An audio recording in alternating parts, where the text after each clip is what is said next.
Dan ini cerita supaya kamu tahu. Jadi berkah betul ya di Indonesia itu lama itu ada Madura, ada Sumatera, ada Banjar. Kalau orang Banjar lebih hebat lagi. Orang Banjar itu di mana-mana pakai bahasa Banjar. Sama seperti orang Madura, di mana-mana orang pakai Madura.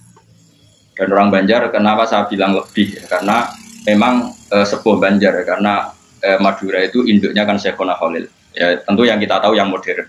Banjar itu punya indukan namanya Syekh Arsad siapa? Syekh Arsad bin Abdis Somad. Syekhona Khalil itu ngaji sama Syekh Nawawi Banten.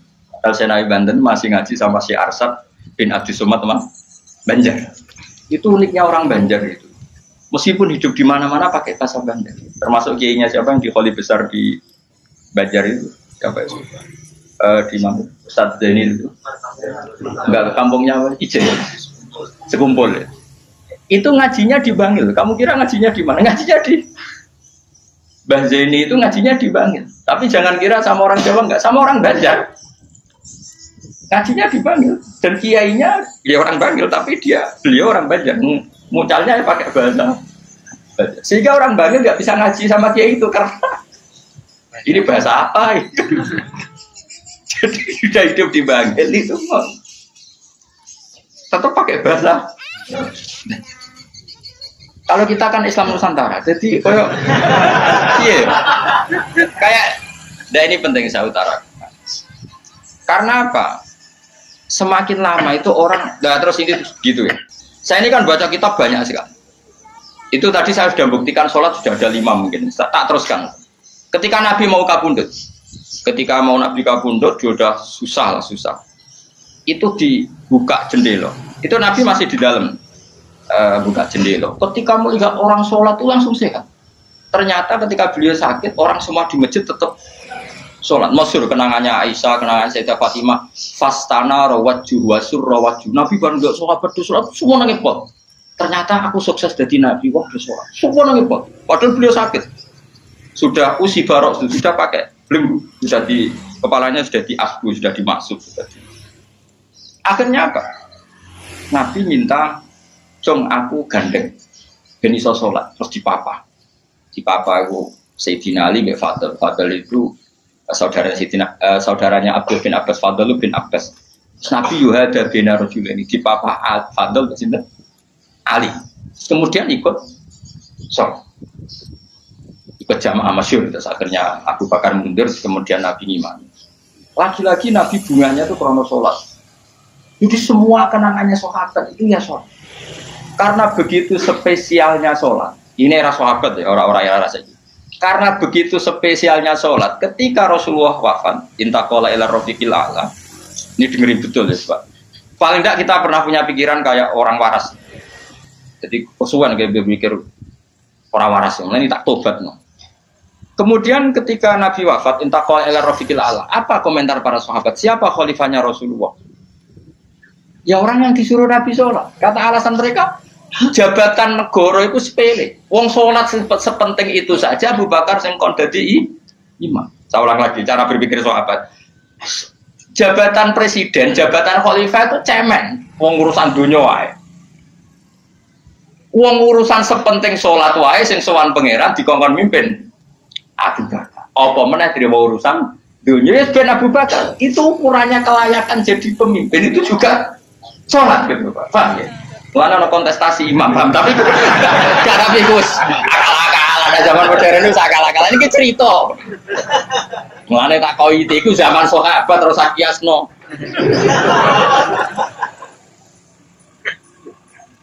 Ya, tapi zaman pernah dengar toh, ketika sahabat milih Abu Bakar alasannya apa? Karena Abu Bakar ditunjuk ngimami sholat. Terus pikiran mereka sholat sepenting itu saja oleh Rasulullah diridakno. Dipimpin Abu Bakar, dia sudah khalifah Abu Bakar. Kayak apa urgensinya sholat sampai semuanya rujukan. Terus Nabi juga ngendikan, somben jongkoen aneh mahsyar itu amaliane ora pati dihisab.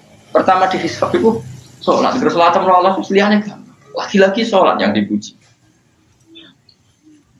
Tapi sekarang orang Islam modern ini koyo LSM. Jadi pikirannya itu gimana supaya orang kaum marginal itu sing ndi ora roh. Supaya ke tengah. Berarti koyo pemain bal, itu rumus-rumusnya kok pemain bal. Orang yang termarginalkan supaya di tengah. Orang-orang miskin itu bisa dibasmi. Oleh basmi piye malaikat Mikail ora kepen ngresiki ning entekno. Jadi gak pikir sampai wong melarat ora salat luwih dibela timbang wong mapan salat. Mergo wong mapan salat jenenge berjuwis. Nak wong ora salat tapi melarat iku kaum pinggiran. LSM sedengane bela kaum pinggiran. Padahal iso wae Allah ngukum wong ora salat rezekine angel. Sing sering salat diparingi barokah uripe rezekine jembar. Tapi sebagian wong-wong LSM ya ora kabeh tapi kakean sing ngene iki, paham ya. Sing salat mapan nggo mobil dianggap berjuwis, anti sosial. Sing ra salat terus Allah ngukum melarat, tetep dibela-bela mergo napa marji. Ngene kejugeman melok ngono niku iku wong Islam. Kejugeman iso wae dekne melarat mergo uripe boros. Duwe dhuwit sithik dienggo narkoba, dhuwit sithik nggo bokeng wong wedok, terus melarat. Bareng melarat, berhubung melarat tetep bela mati-matian. Tapi tak takoki pangeran itu piye? Aku tak hukum malah kok bela gitu. Lah saiki akeh ora percaya, takok aku. Sopo wae wong paling melarat ning donya terus takok ya asal usule. Kira-kira mergo Allah sing dolim apa masalah ngene? Wong merantau sing ning dalan-dalan rata-rata ya ana mutunge. Melarat ning desa isin tukaran mbek Pak D Pali terus mutung anti silatur rohim minggat sementing rawuh dulur. Lho padahal ngendikane Kanjeng Nabi paling cepet dadekno sumpeke rezeki adalah qatur. Wong lungane wae niate ngadui dulur. Iku jenenge apa qatur? Terus dihukum mbek pangeran merantau kangela. Tapi saya tidak nuduh semua orang seperti itu. Tapi aku yakin nggak mungkin seperti ini tanpa sebab. Tuh bila-bila nih. Mereka kau mau dekaidah marginal berjuis, apa? Marginal. Kalau pikiran ini terus, nanti kita kayak zaman PKI kan.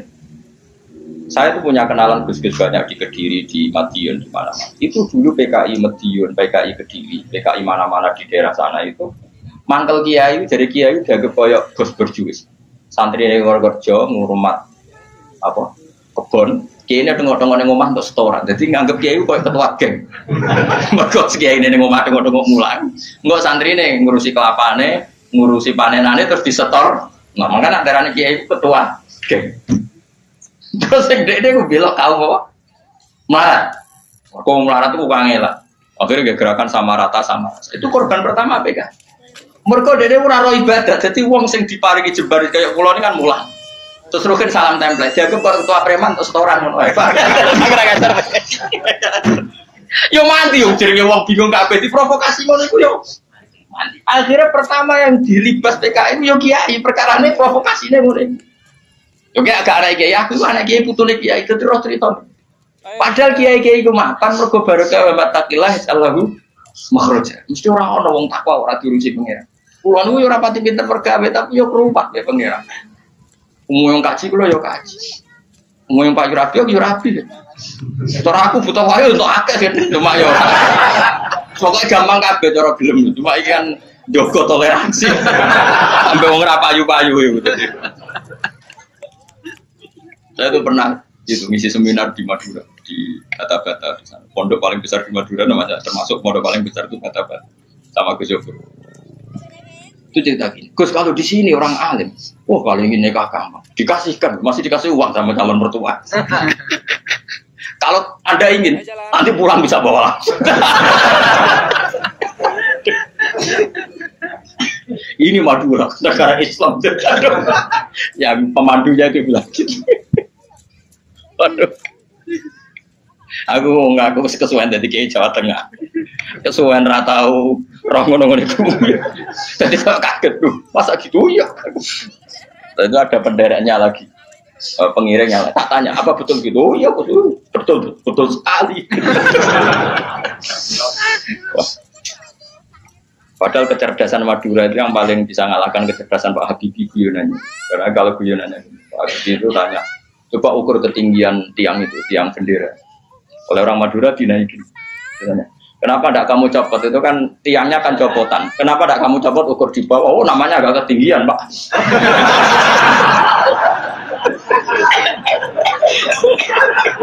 Makanya guyonannya, ya itu guyonan. Habib itu belum pernah debat kalah kecuali ngadu orang.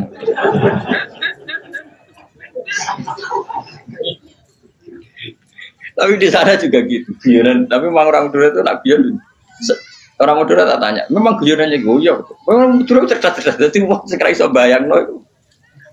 Aku pikir wis beda memang.